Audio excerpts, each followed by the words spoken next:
to self-restitute of what our people has gone through in the past. We're not asking for much. We can build ourselves into the market and build ourselves back into the economy and self-agriculture with the tools that is being blessed for us.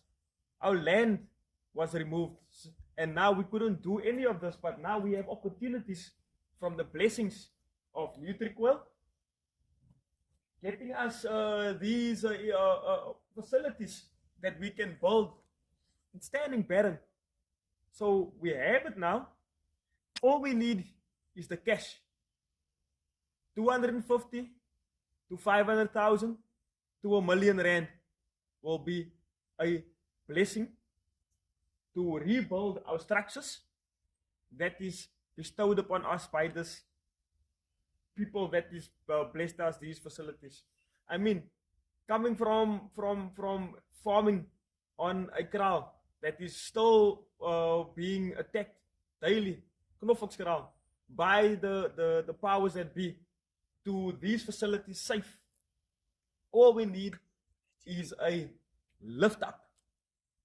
And the lift up, you will lift up communities.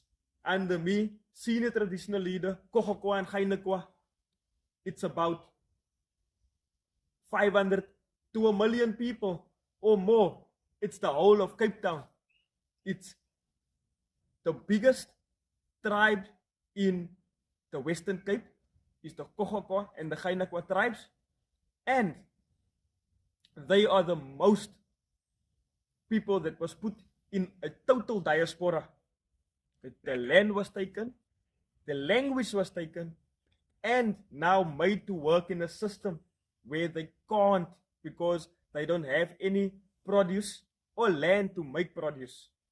Shaikanganki, Amase, thank you very much. Pekas.